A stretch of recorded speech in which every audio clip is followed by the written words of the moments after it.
Good evening and welcome to Byju's Exam Prep. It's Saturday evening, and if you're here with me, I can safely assume that you are a serious civil services aspirant. And now that you're here, stay with me for the next 1 hour or so, and we are going to discuss something very, very important. We are going to understand the syllabus of the civil services examination, popularly known as the IAS exam. Whenever an individual decides to prepare for the civil services examination, every Tom, Dick, and Harry has a ready advice.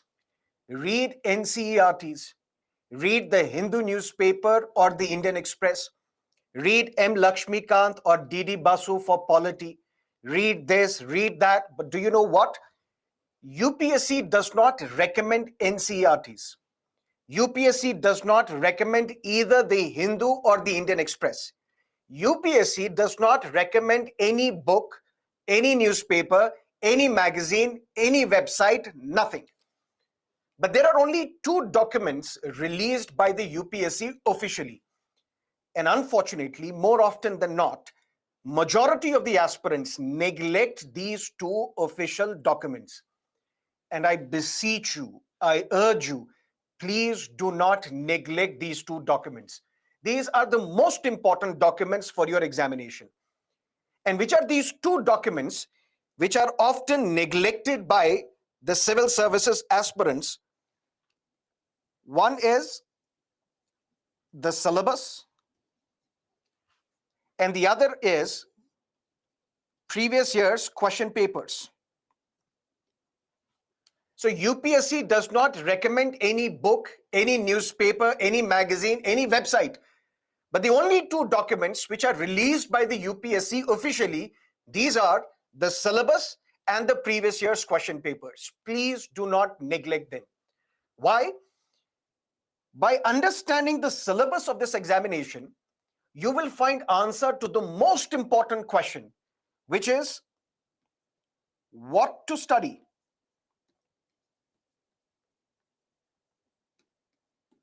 And by looking at the previous year's question papers, you will find answers to the two other equally important questions, which are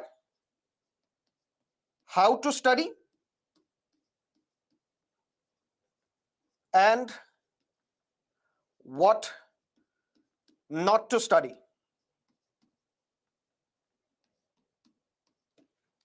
For example, and I will explain the significance, the importance of these two documents.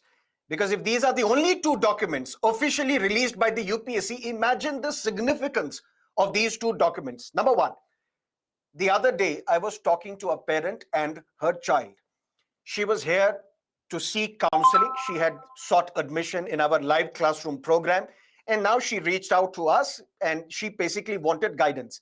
And I asked this girl child, what is it that you have to study to crack the civil services examination? And she said something surprising. She said, sir, we have to read everything under the sun, which is not true. You do not have to read everything under the sun. There is a well-defined syllabus for this examination, for prelims as well as for mains examination. So this is a myth. It's a misconception that you have to read everything under the sun. You don't have to do that because there is a syllabus for this examination. So by understanding the syllabus of this examination, you will find answer to the most important question, which is what to study. And by looking at the syllabus, you will realize that you have to study polity, economics, geography, history, art and culture, ethics. You have to take an optional subject. So what to study? You will find an answer to this question by looking at the syllabus of this exam. But the story does not end here. Even if you know what to study, you will also need to understand how to study and what not to study. Let me try and address this question first, what not to study. I asked her, if you have to study everything under the sun, then which are the books that you need to refer? She said, sir, I looked at the syllabus and it was mentioned that we have to study polity, economics, geography, Society of India.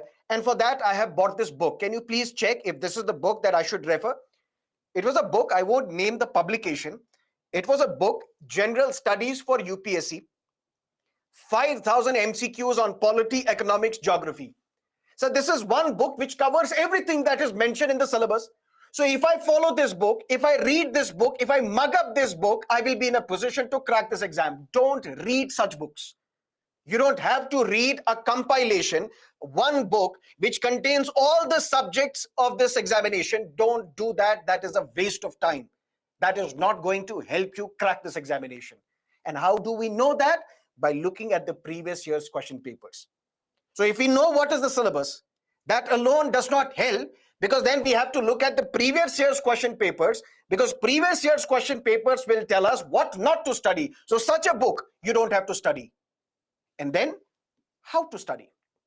For example, the syllabus for this exam, major subjects such as polity, economics, geography, history, these subjects, listen to me carefully, these subjects you have to read and follow for other exams as well.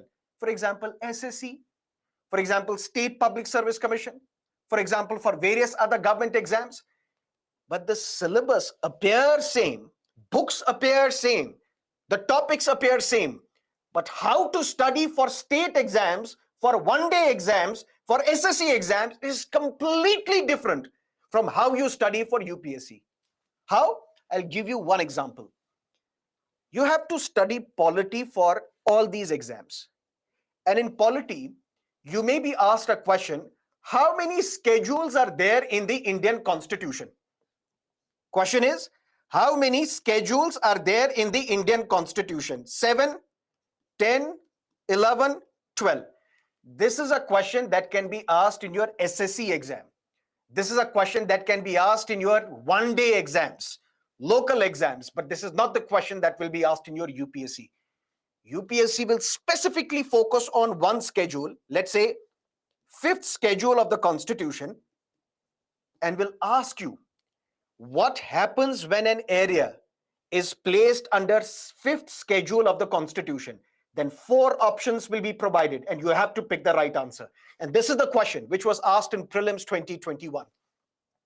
So although subjects appear common, same, similar for various exams, including the UPSC, but by looking at the syllabus and linking it with previous year's question papers, you will find answers to the 3 most important questions, which is what to study, how to study, what not to study. And by looking at the entire pattern of this examination, we realize that the most important aspect of this examination is current affairs.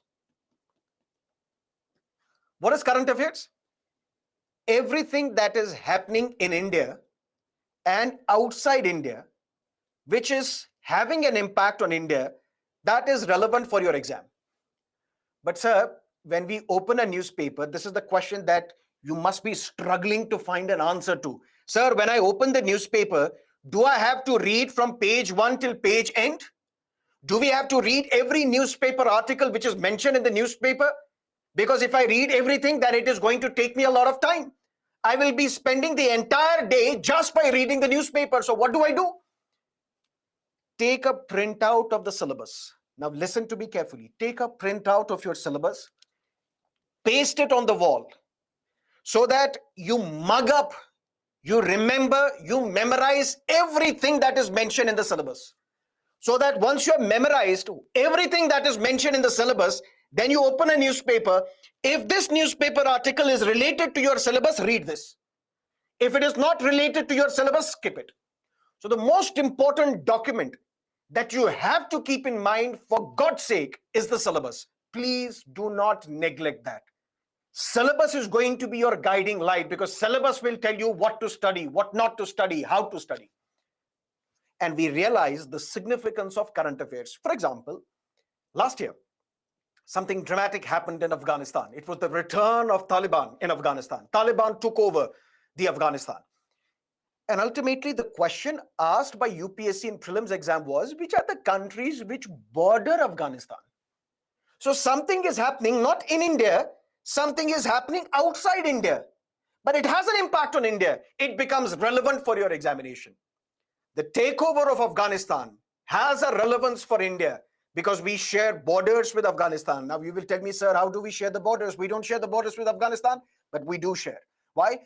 Because there is Pakistan occupied Kashmir, illegally occupied by Pakistan, which we claim is legitimate part of the territory of India.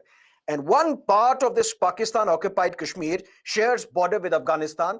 So in essence, we share border as a nation with Afghanistan as well. So that is something that you will have to keep in mind. Three important things. Syllabus, take a printout of this on your study table, on your study wall, paste it, memorize it, so that whatever you read, if it is relevant to your syllabus, read it. If not, then you can skip this. And keep constantly track of the previous year's question paper, so that once you read a topic, you also understand what sort of questions can be asked from this topic in the civil services examination. And for that, current affairs plays a very, very important role. Now, let me tell you something equally important. There is a defined syllabus for this exam. Prelims, mains, the syllabus is defined. And today we are going to talk about general studies. What is general studies? Because civil services examination is a three-tier examination system. There are three stages of this exam. Prelims, followed by main, and then the personality test. And if you qualify all these three stages in one go, then depending upon your rank, depending upon your preference, you can become an IAS, an IPS, an IFS, an IRS officer. And in prelims and mains examination, the most important aspect of the syllabus is general studies. And today we are going to exclusively throw light on general studies syllabus so that we understand how the syllabus has been structured by UPSC and how can you crack this exam, which is considered to be the mother of all examinations, the most difficult exam in this world. You can crack this exam if you understand the syllabus and if you understand what sort of questions are asked by UPSC. This is the syllabus for prelims exam, which basically means you have to study polity, economics, geography, history. Then you have to study environment and ecology, science and technology. And then there is something called current affairs, current events of national and international importance. This is prelims. But when it comes to the mains examination, there are 4 GS papers, GS 1, 2, 3, and 4. There are some subjects which are exclusively for mains examination. For example, ethics, integrity, and aptitude is exclusively for mains examination. Subjects such as world history is exclusively for your mains examination. But apart from these two, everything can be asked in either the prelims or the mains examination. Anything, everything can be asked in prelims or the mains examination. But when we look at the mains examination, the syllabus is slightly more defined. So every topic is mentioned in the syllabus. And what you have to do, make notes. Make notes of every topic that is mentioned in the syllabus by following one book and linking it with current affairs. And today I'm going to tell you how. You will be advised by a lot of people that study these books, study multiple books. But if you trust me, with hand on my heart, I will not misguide you because I have no incentive to misguide you. Please follow one book. Read it multiple times. One book per subject. So for polity, one book. For economics, one book. For art and culture, one book. For world history, one book. But then link it with current affairs. Now you might want to know, sir, why are you always talking about current affairs? Tell us, prove, show the significance of current affairs. Listen to me carefully. I told you that when it comes to the mains examination, the syllabus is well defined. Every topic is mentioned. And what you have to do, just take a look at the topic, make notes of it from the book and link it with current affairs. One such topic, for example, is accountability. I teach polity for the civil services aspirants, which is part of GS paper 2. Listen to me carefully. GS paper 2, one aspect of GS paper 2 is polity governance. In governance, there is a topic mentioned called accountability. What is accountability? Let's say, for example, I am a government civil servant, or I'm a government servant. Let's say I work in public works department, which is responsible for laying down roads, for example, or setting up buildings, hospitals, for example. And I see that there is corruption. I see that there is corruption. So what I do, I blow the whistle. I am a whistleblower. Who is a whistleblower? I am a government servant. I'm a government employee working in public works department. Public works department is responsible for constructing a school building or a hospital. And I see that there are some officers who misuse this money, who indulge in corruption, who basically pocket the money, which should ideally be going for the construction of this hospital. Then what I do, I complain to authorities saying that there is corruption in public works department. And ultimately, who am I? I am a whistleblower. And this entire aspect, we need to have some structures in place so that we can fix the accountability. We have to fix accountability. Those who are spending the money, where are you spending the money? Are you spending it wisely or not? Or are you misusing this money? Are you indulging in corruption? There has to be some amount of accountability. And accountability is one topic mentioned in your UPSC syllabus for GS paper 2. Every newspaper article related to accountability you will have to read. Because what did I tell you? I tell you, look at the syllabus and then look at the newspaper. If there is a subject, if there is a topic, if there is a newspaper article which is mentioned in the newspaper, if it is related to your syllabus, read it. If it is not, skip it. Now, by reading a newspaper article, I read a newspaper article related to whistleblowers protection, which basically means if I'm blowing the whistle, if I'm complaining to the authorities that there is corruption in my department, there is also going to be a threat to me. Somebody may just kill me. My superiors, they will transfer me to a remote location.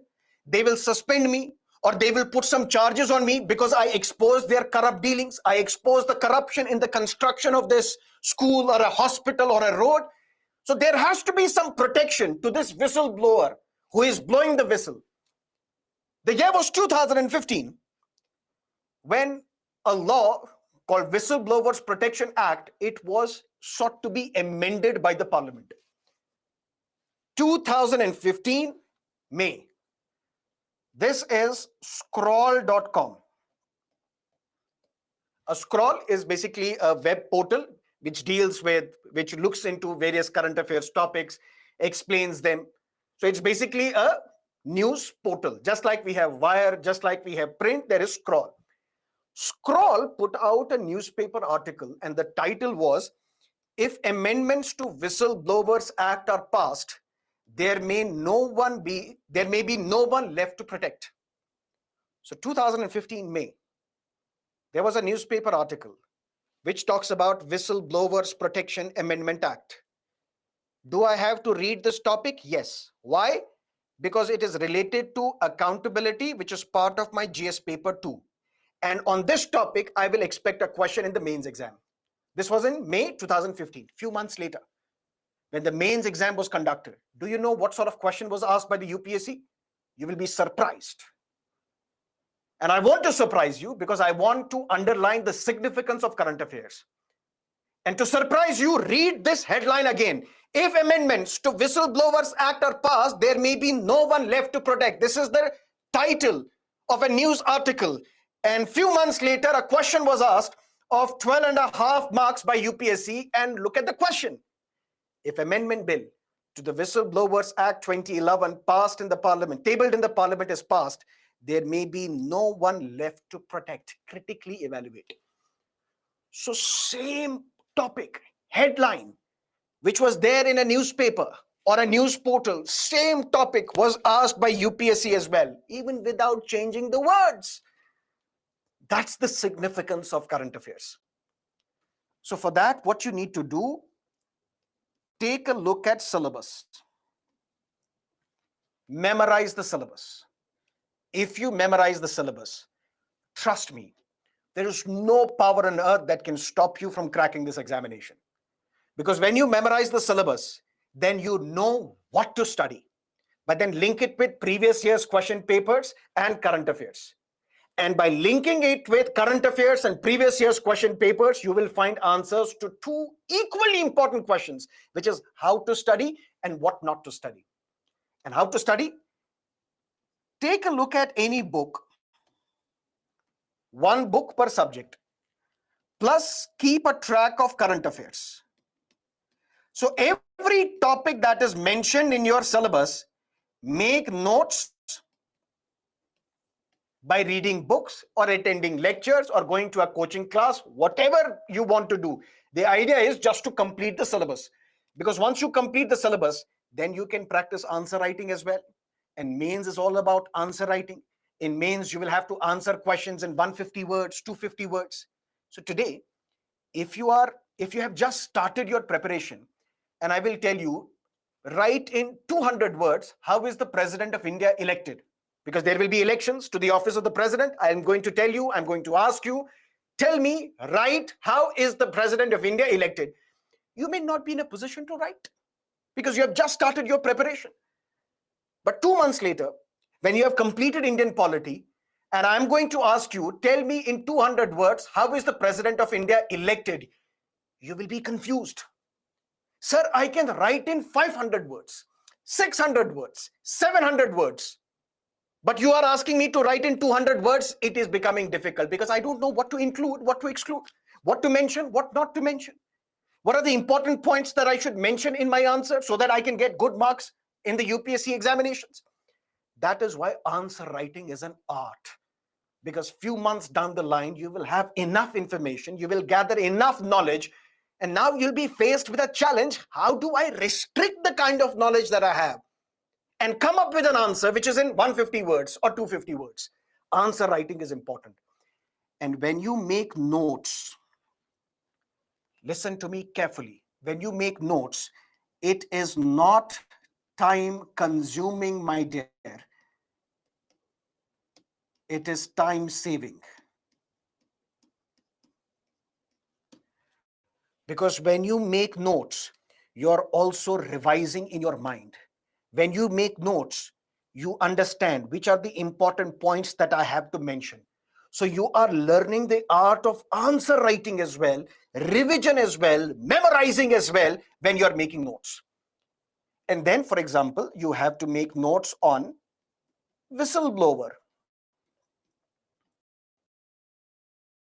Just search on Google Whistleblower Protection Act. Which are the changes? So look at the provisions of this law, look at how people are criticizing this law, and look at the arguments of those who are also praising this law. So for this examination, you will have to have a critical mind. Any policy of the government of India will have two aspects. There will be some positive aspects of this law or a scheme or a policy. There will be negative aspects of this provision as well, of this policy as well. You have to understand the pros and cons of the entire system. That means when you make notes of every topic that is mentioned in your syllabus, make notes, link it with current affairs. If there is a development, for example, amendment to the Whistleblower Act, write the arguments in favor as well, write arguments against as well. Now, depending upon what sort of question is asked in the examination, you will have to write. So when the question is asking you, critically evaluate. That means you have to write the pros of these changes as well as the cons of these changes. So you have to understand the best of both worlds, arguments in favor, arguments against, and then this topic is over. Then jump to the other topic, then jump to the third topic, and this way you are going to complete your syllabus. To emphasize more on current affairs, this is the question which was asked in mains 2021. United States is facing an existential threat in the form of a China. And this China that is much more challenging than the erstwhile Soviet Union. Last year, there was a trade war between United States and China. Trade war. China was imposing tariffs on the goods coming from United States. United States was also imposing tariffs on the goods coming from China, basically imposing heavy taxes on the goods coming from each other's countries. And this led to a trade war between the two countries.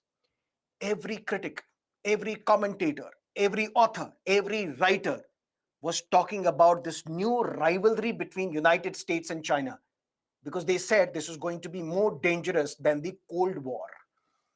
And this Cold War was between United States and USSR. Sir, what is this Cold War? After the Second World War, the world became bipolar. Two superpowers emerged, United States, USSR. And then the tug of war between these two countries, not even a single bullet was fired. But the agony, but the problems between these two countries were so severe that we thought that at any point in time, these two countries will go for a war. And this Cold War ended in 1991 with the dismemberment of the USSR, when USSR collapsed and collapsed into multiple countries. And when this trade war was going on between China and United States, every commentator said this trade war is going to be even more horrible than the erstwhile rivalry between United States and USSR, Cold War. And that is the question that was asked. So in current affairs, you don't have to only look at, listen to me carefully, in current affairs, you don't have to only look at what is happening within the country. You will also have to look at what is happening outside the country. If what is happening outside the country is going to impact India. And this rivalry between United States and China has affected India. How? That's how we are now part of Quad. What is Quad? A group of countries. Australia, Japan, India, United States of America. What are they trying to do? They are trying to come together to counter the rise of China in our neighborhood. And Quad, one of the brainchild behind this Quad was Shinzo Abe, unfortunately, who was assassinated in Japan, the former premier of Japan. So this rivalry between United States and China is having an impact on India. That is why we have other groups such as Australia, United Kingdom, and United States as well. Various groups have been created to counter the rise of China in our neighborhood. So anything which is happening in India and anything which is happening outside India, which has an impact on India, that is current affairs and that you have to prepare for your examination. But now let me tell you something even more significant. Stay with me. This is something very, very important. What is the fundamental difference between prelims and mains examination? What is the fundamental difference between prelims and mains exam? Now, don't tell me, sir, prelims is about MCQs, multiple choice questions. There will be a question provided, 4 options. We have to pick the right answer, the most appropriate answer. And in mains, we will have to write subject to answers in 150 words, in 250 words, depending upon the requirement of this examination. But in prelims examination, UPSC will judge you on 2 things. Whether you have the factual knowledge and whether you have the conceptual clarity or not. The kind of questions that UPSC will ask in prelims examination will test whether you know the facts, whether you understand the concepts. These are the 2 things that UPSC will judge you, will test you for. What about mains? In mains also, UPSC will focus on 2 things. Analysis, elaboration. Analysis of what? Analysis of the same facts and concepts that you have studied for prelims exam. Elaboration of the same facts and concepts that you have studied for your prelims exam. So if the syllabus is more or less common for both prelims as well as for mains exam, does that mean our approach to prelims as well as mains will have to be the same? With the exception of ethics and world history, almost every subject is relevant for prelims as well as mains examination. then should our approach be common, be same for both prelims as well as mains examination? No, because in prelims exam, UPSC will focus on facts and concepts, and in mains, UPSC will focus on analysis of those facts, elaboration of those concepts. How do we know that? Take a look at the syllabus again, because syllabus is going to be your guiding light. If you master syllabus, you are clearing this examination. Syllabus tells us one aspect of GS paper 2, polity, the subject that I teach. One topic is appointment to various constitutional posts. So when you read this line, appointment to various constitutional posts, now you will have to search which are these constitutional posts, and I have to read all these constitutional posts. Because what did I tell you? Syllabus will tell you what to study. So if syllabus tells you appointment to various constitutional posts, that means you have to read Comptroller and Auditor General, Chief Election Commissioner, Election Commissioners, Chairperson and members of Finance Commission, Union Public Service Commission, State Public Service Commission, because all these are constitutional posts. Appointment to various constitutional posts, that's your topic. So I have to study all the constitutional posts, which is Comptroller and Auditor General, which is Election Commissioner, which is Chief Election Commissioner. One such constitutional post is Attorney General for India. That means I have to study this. But now look at the previous year's question papers, because previous year's question papers will tell you how to study. Because Attorney General for India can be asked in any other exam. In other exams, one-day exams, SSC, you may be asked who is the current Attorney General for India, or who was the first Attorney General for India. That's the question that can be asked in these one-day exams. But for UPSC, prelims will focus on something else, mains will focus on something else. In prelims examination, this was the question asked. Consider the following statements. Attorney General for India can take part in the proceedings of the Lok Sabha, be a member of a committee of the Lok Sabha, speak in the Lok Sabha, vote in the Lok Sabha. Which of these statements given above is or are correct? Who is Attorney General for India? For example, you and me have a dispute. You are telling me that this studio is mine. I'm telling you this studio is mine. Now there is a dispute. What do I tell you? I will see you in court. I'll file a case in the court of law. There will be a lawyer to defend you. There will be a lawyer to defend me, right? But what if you are central government? What if I'm filing a case against the central government? There has to be a lawyer of the central government who will defend the central government in the Supreme Court and various courts of this country. Who is that lawyer? That lawyer is the Attorney General for India. But as Attorney General for India, he has some privileges. What are the privileges? I am the Attorney General for India. I can be present in the Parliament. Am I a member of the Parliament? No. I am the Attorney General for India. I am not the member of the Parliament, but I can come to the Parliament. I can sit in the Parliament. I can speak in the Parliament. I can be part of any committee of the Parliament. So Parliament can create some committees. I can be part of that parliamentary committee as well. I can speak in these committees. But the only thing that I cannot do, I cannot vote in the Parliament. I cannot vote in the Lok Sabha. Why? Because I am not a member of the Lok Sabha.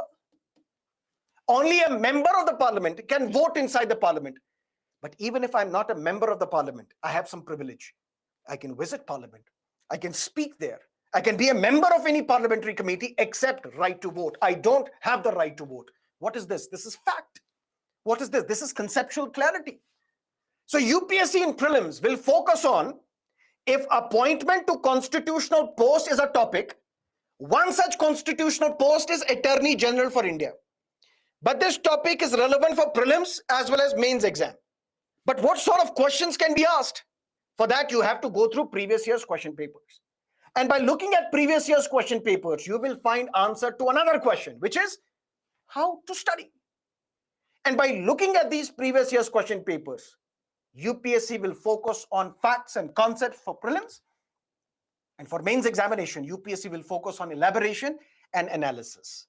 And for this question, which is focusing on facts and concepts, Attorney General can take part in the proceedings of Lok Sabha, yes. Can become a member of a committee of Lok Sabha, yes. Can speak in the Lok Sabha, yes, but cannot vote in the Lok Sabha. Which of the statements given above are correct? C, 1, 2, 3 is the right answer.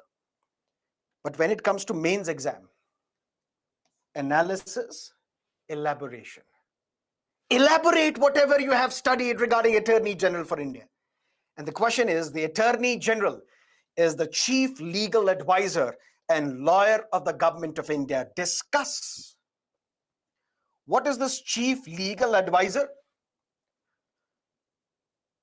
Let's say, for example, the government decides to bring in Citizenship Amendment Bill. What is Citizenship Amendment Bill? The government decides that there are religious minorities such as Hindus, Christians, Buddhists, Jains, Parsis, and Sikhs. These are the religious minorities in our neighborhood in 3 neighboring countries, Pakistan, Afghanistan, and Bangladesh.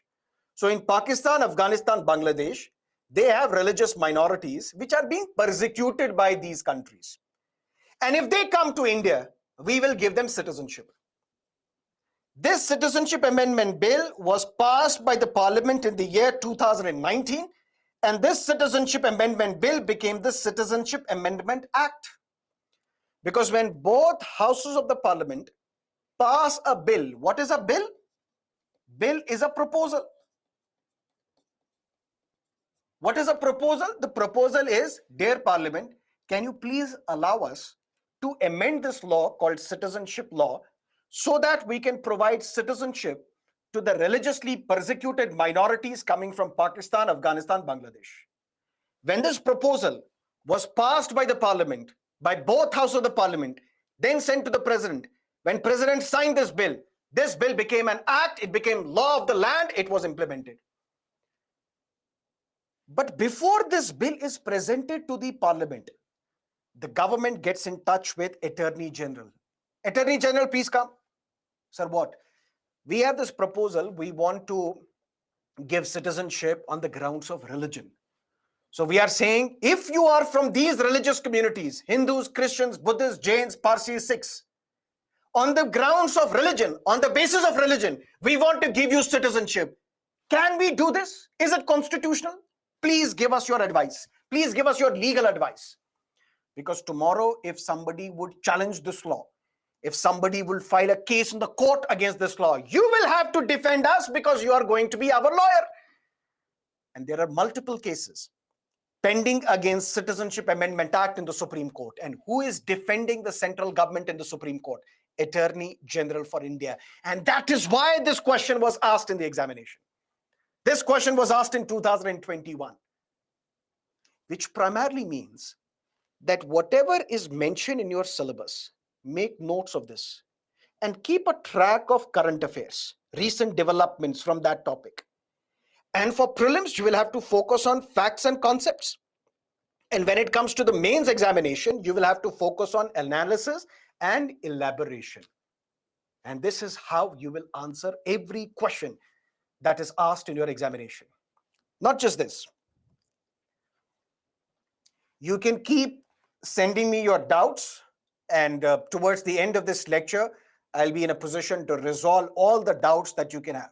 So we will have a one-on-one session with all of you. Whatever doubts you have, you can shoot your questions, comments, and I'll be more than happy to answer all your doubts and queries.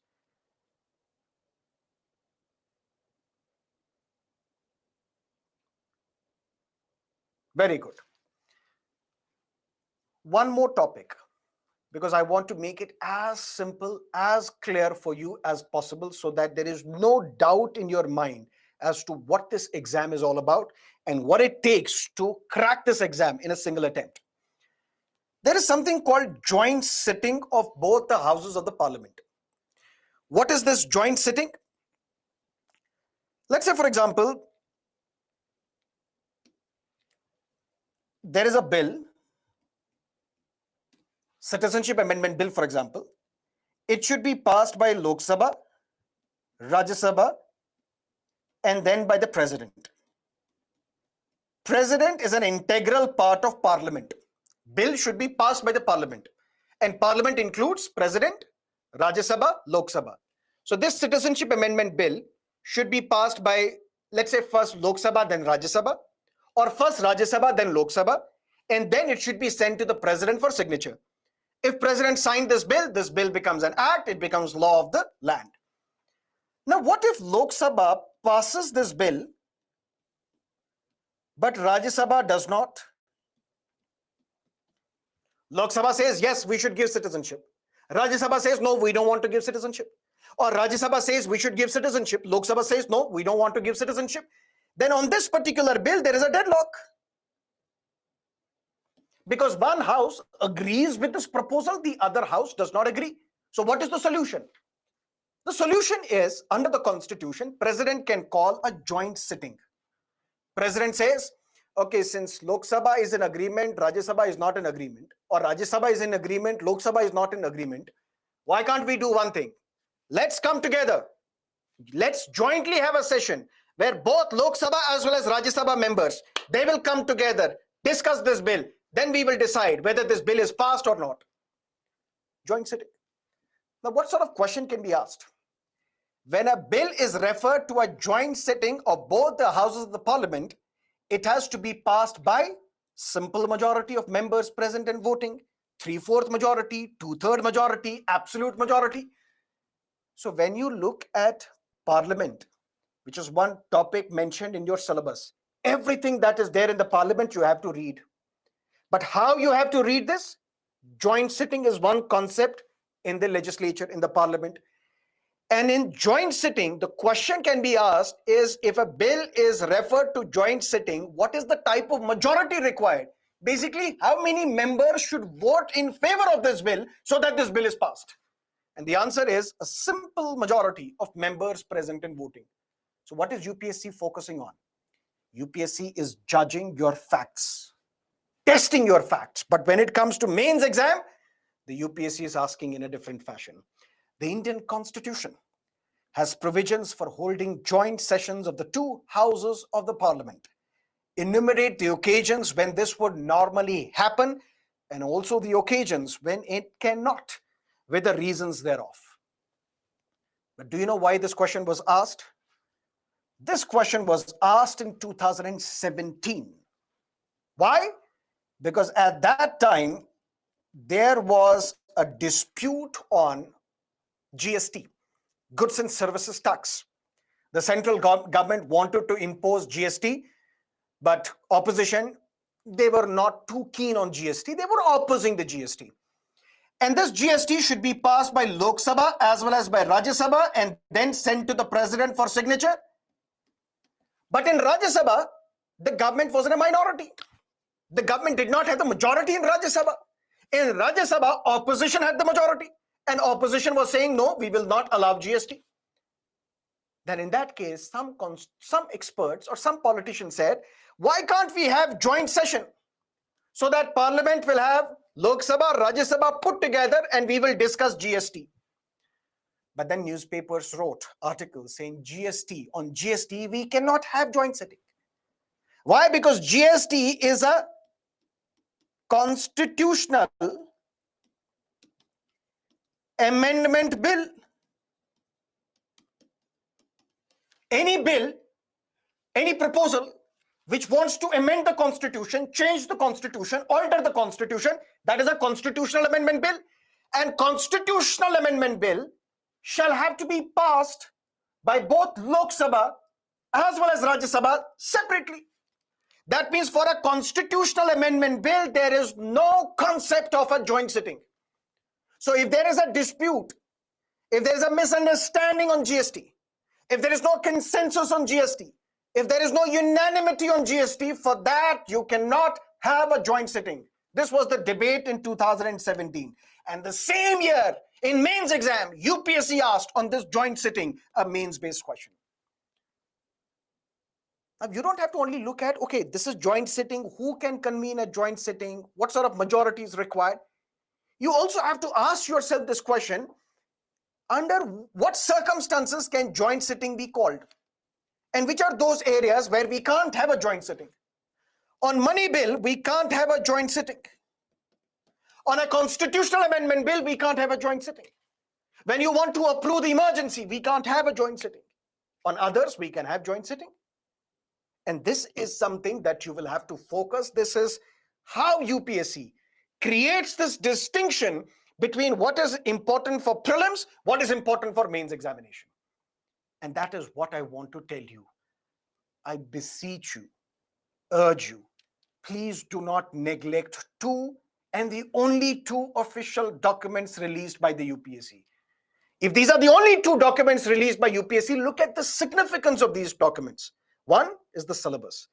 Understand the syllabus, you will find answer to a question, what to study. But look at previous year's question papers, you will find answers to two other very equally important questions. How to study and what not to study.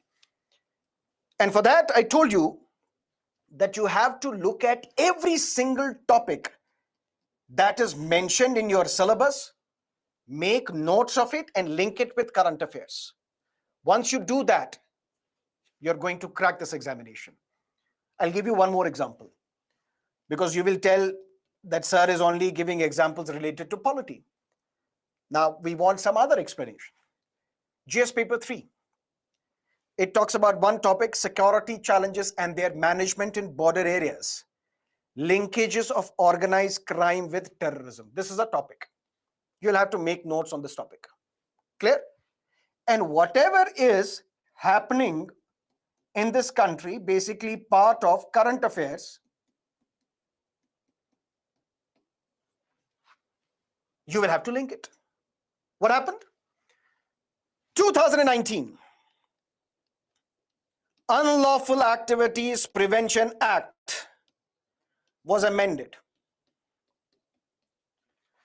The year was 2019. National Investigation Agency Act was amended. NIA, 2611, Mumbai attacks, when the terrorists from across the border passed through the sea, entered India and wreaked havoc in the financial capital of our country, Mumbai. Targeted the top industrialists, targeted the top hotels, the Taj, the Oberoi, the Trident, and ultimately led to the killing of close to 300 innocent citizens as well as some foreigners. In response to this 2611 attacks, the then government decided to have one agency which is going to investigate all the terror-related activities and cases in India. And an organization was created, an organization was born called NIA, National Investigation Agency, was created. The year was 1967 when UAPA was passed, Unlawful Activities Prevention Act. But prior to 2019, listen to me carefully, prior to 2019, only organizations could have been declared as terrorist organizations or unlawful organizations. Now in 2019, the government decided, why only organizations? Why can't we declare an individual as terrorist as well? So an individual whom we call a lone wolf. I may be a lone wolf. I am not part of any terror organization, but I can still indulge in terrorism. I should also be declared as terrorist. Why should we only declare organizations as terrorist or unlawful organizations? Individuals can also be designated as terrorists. And that is how UAPA was amended in 2019. When you open a newspaper, UAPA has been amended, NIA Act has been amended. Do I have to read this? Go back to syllabus. Syllabus talks about terrorism. Syllabus talks about security challenges, which means I have to read UAPA as well as NIA. And if I have to read this, what sort of question can be asked in the examination? Look at the mains question. Indian government has recently strengthened the anti-terrorism laws by amending the Unlawful Activities Prevention Act, UAPA 1967, and the NIA Act. Analyze the changes in the context of prevailing security environment while discussing the scope and reasons for opposing the UAPA by human rights organizations. Why have I picked this question? Listen to me carefully. if UAPA has been changed,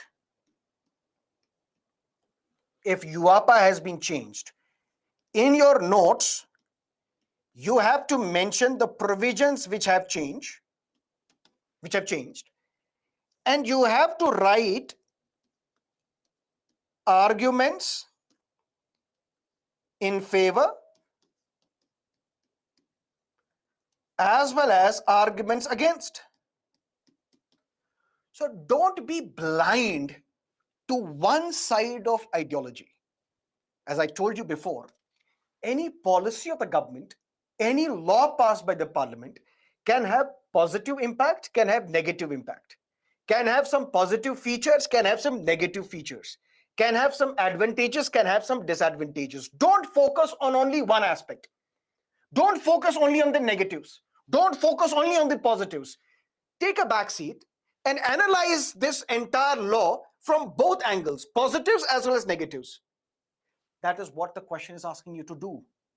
You have to ensure that in your answer, you have to mention what was the need to bring in this law, to bring in these changes, and at the same time, also take into account the concerns raised by human rights organizations, which said all these changes in UAPA and NIA, these go against the individual liberty, against the individual freedom of speech and expression, against the human rights.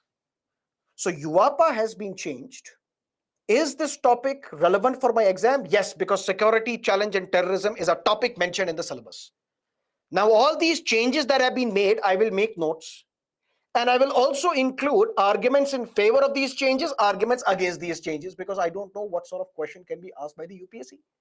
The UPSC may ask me to focus only on the advantages. UPSC may ask me to focus only on the disadvantages as well. So I have to prepare for both worlds. That is why you will have to follow one mantra called 5Ws 1H. What is UAPA? Not just what is UAPA, why was UAPA changed or amended? When did these changes happen? Who made all these changes? Can states also make these changes, or can only parliament make these changes? How are these changes perceived by various institutions, by various individuals? What are the arguments in favor? What are the arguments against? And where is the application of this law in the Indian security environment? If you follow every topic from this prism of 5Ws 1H, you will not miss out anything, because you are covering a topic from all angles. And by making notes, you have to follow this 5Ws 1H.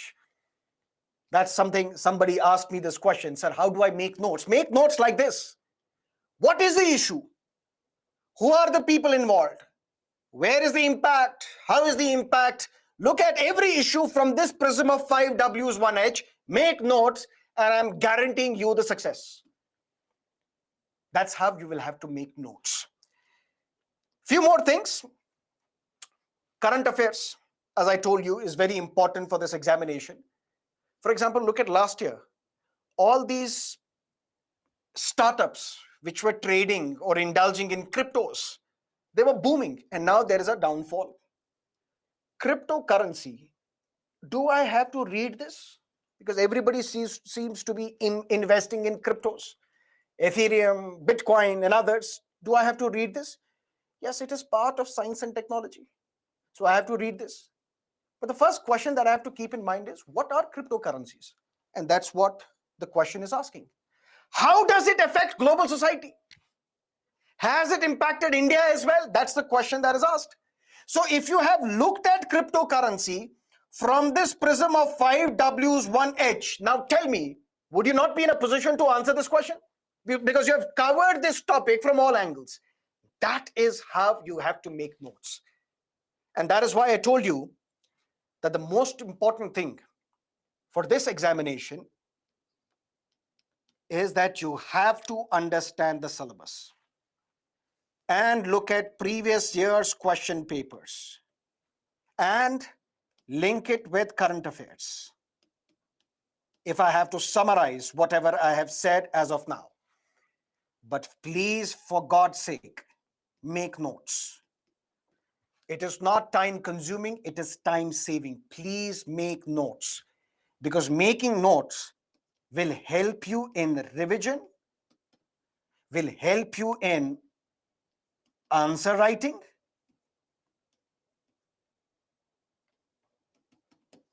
and making notes ultimately is going to be your time saver. That is something that I wanted to discuss today.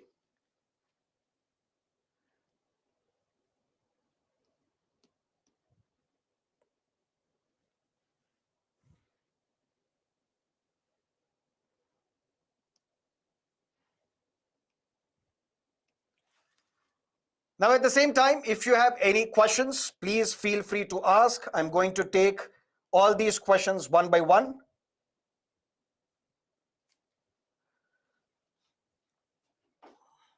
So, does handwriting affect? Your handwriting should be legible. If I'm evaluating your answers, I should be able to understand what you're writing. You don't have to write in beautiful.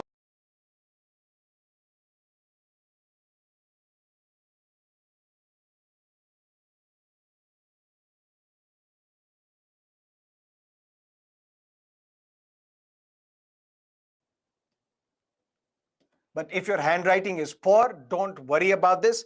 Just ensure that whatever you are writing is legible to the examiner. That's it.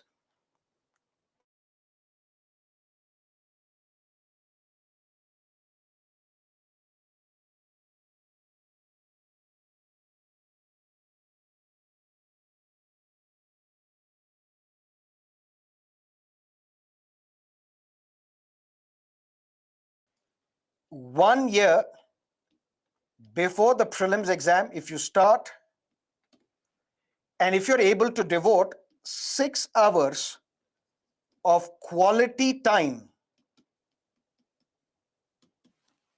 every day, you are able to crack this exam. You will be able to crack this exam. This is unfortunately a myth perpetrated maybe by coaching institutes, that you will have to study for 12 hours or 16 hours a day. It's not possible, and it is not even required to study for 16 hours. If 1 year before the prelims exam, you are able to start your preparation and you are able to devote 6 hours of quality time, then I don't see any reason why you can't crack this examination. Because the ultimate agenda is that whatever is mentioned in the syllabus, that should be covered. If you're covering every topic in the syllabus, then what is the reason to worry? Focus then should be on mocks. Give as many tests as possible. That's going to take you to your destination. Sir, how to manage study by working as well? This is where, forgive me for saying this, but since I told you in the beginning, I don't want to misguide you. And that's the only reason I'm telling you this. You need some assistance. If you are working somewhere, if you're studying in a college or a university, and at the same time you want to prepare for this exam, you need assistance. You need some element of what is known as coaching. But don't blindly rely on coaching. Coaching plus self-study is going to help you crack this exam. Now, why am I saying this? I gave you examples on joint sitting, whistleblowers protection, on UAPA security challenges. Is it possible for you to manage your work or your studies along with UPSC studies? It is possible, but it's going to take you time. Time in the sense, first you need to understand what is important. That is going to take some time. Then you also need to understand, where do I pick the relevant information, because I have to study multiple newspapers or multiple websites to gather the information. Then I have to make notes. So it's going to be time consuming. If you join my class, for example, I'll tell you in half an hour what is UAPA and how UAPA is linked with current affairs, so that you rely on the coaching institutes, on the live classes, for example.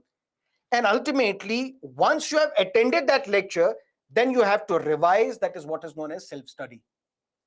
Both these things put together is going to save your time and ultimately make your success easier and in less possible time.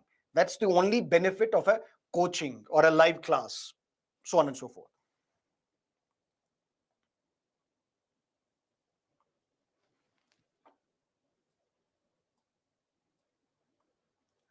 How long to read current affairs for 2023?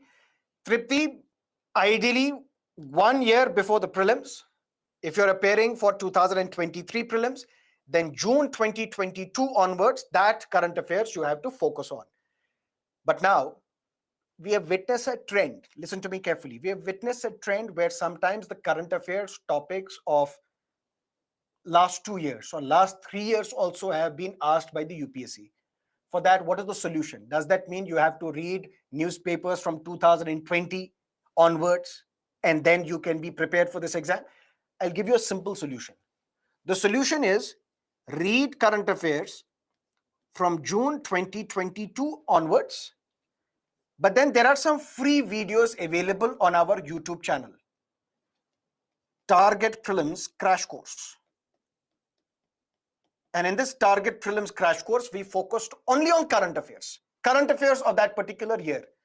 So we have covered current affairs of 2020, 2021, 2022 in these free videos available on our YouTube channel. Watch those videos, plus follow current affairs from June 2022 onwards. That's going to be enough for you. Aarti, first, we should prepare for optional subject or GS. Do not ever prepare for an optional subject before GS. First, it should be GS, then optional. But I'm not saying first complete GS, then take up optional. No. At least spend 4 months on your GS preparation and then take up an optional subject. Why? Because once you read these 4 important subjects, 4 basic subjects, for example, polity, economics, geography, history, or international relations, maybe you will fall in love with geography and you'll say, I'll take geography as an optional. Maybe you'll fall in love with polity and say, no, I'll take public administration or political science as an optional. Clear? Or you are too much involved and you understand the society of India, you can very well take sociology as an optional. Clear? So first spend few months, at least 4 months on your GS preparation and then focus on the optionals.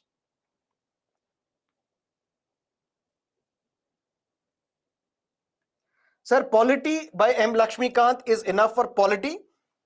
My dear, I told you M. Lakshmikant, which is one book for polity, yes, plus newspaper. Lakshmikant is not going to help you in your mains exam. The M. Lakshmikant book on Indian polity is focusing only on concepts, not even concept, is only focusing on facts.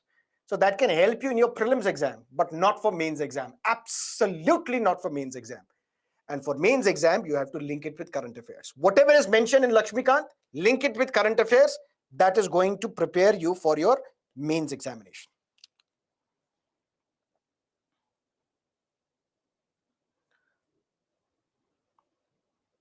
When to start answer writing?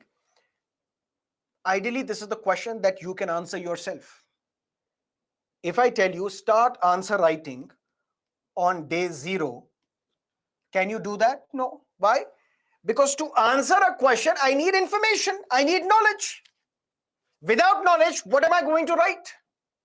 So at least prepare 25 to 30% of the syllabus of that subject before you can embark on answer writing. That should be the goal.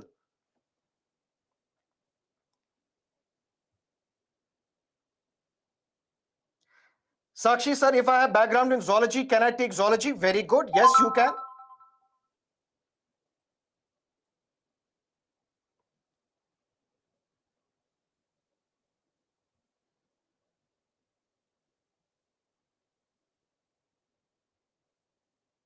Sir, if a question says to explain a topic, how should we write it? In points or in paragraph? I would always recommend write in points whenever possible, make diagram that's going to add to your score. Sir, nowadays prelims is becoming more and more unpredictable. No, it's not becoming unpredictable. It was meant to be unpredictable. Because what is UPSC? Unpredictable Service Commission, Union Public Service Commission. There is no such thing as unpredictability. You have to focus on all aspects. That's what our forefathers used to say. Prepare for the best, hope for the worst. But I'm telling you, if you are working hard, you will have to even hope for the best. So prelims is not becoming unpredictable. Why it's not becoming unpredictable? Because you're only focusing on those questions which are difficult. My dear, there are 100 questions in prelims for GS paper 1, right? There will always be 15, sometimes 20 questions which will be very difficult, which nobody can answer or very few can answer. Don't focus on those difficult questions. Focus on the remaining ones. If you alter your preparation pattern by only looking at those difficult questions, you are going to lose. Forget about these 20 questions. In any case, we are not going to answer those questions. Focus on the remaining 80. And what is the cutoff these days? 87, 90, 100. Focus on the remaining, please.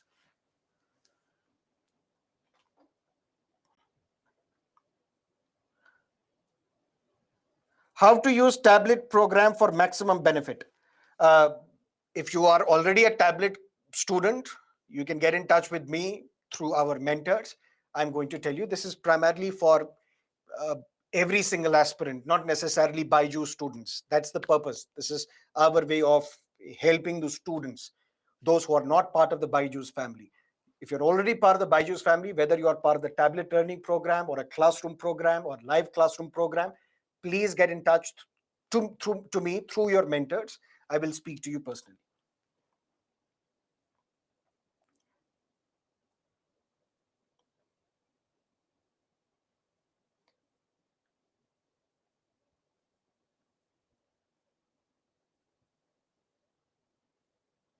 To make current affairs notes, digital or handwritten, your call. Whatever works for you, please follow that. There is no hard and fast rule that you should only make notes in a physical format or on digital format. Whatever works for you, do it. Don't complicate things. If writing digitally works for me, I'll do that. What's the issue? Sir, Hindu or the Indian Express? This is a call that you can take. Both are equally good. If you ask me personally, I would recommend the Indian Express. Is NCERT good material for exam? NCERT is a very good material for exam, but NCERT alone will not help. NCERT, then the books, the standard books that you have to follow.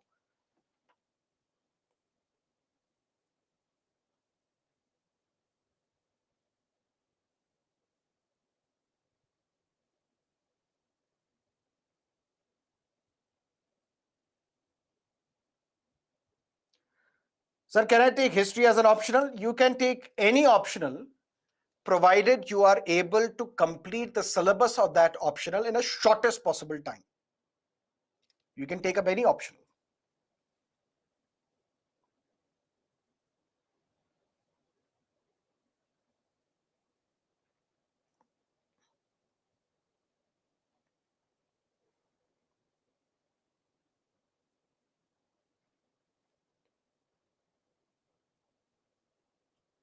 There was one very good question by Prince.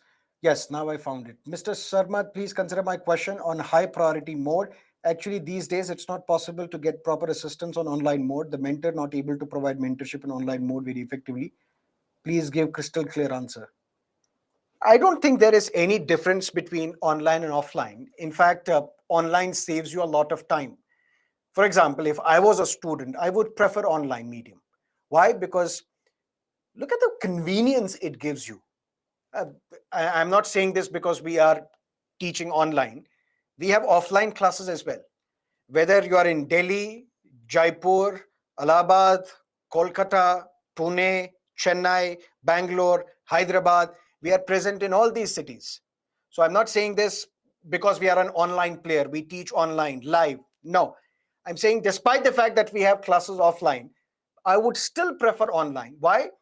because I don't have to dress up to go to a class. I don't have to wait in the queue to attend the class. I don't have to wait for the teacher. When is he coming? He may be late for the class. And look at the amount of time it takes me to commute to my class and then back. And imagine if I'm a working professional, or imagine if I'm a student of a university or a college, I can't do that. And that's going to waste a lot of my time. The convenience that online provides is beautiful. Right from the comfort of my home, I can attend to the best possible lectures available. And I can get in touch with the mentors and discuss the problems without attending a class, without going to a physical class. That, I think, is convenient.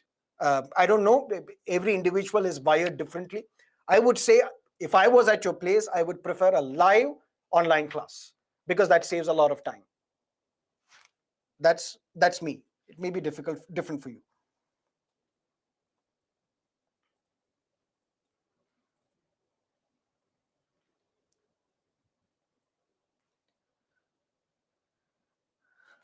Okay, that was it.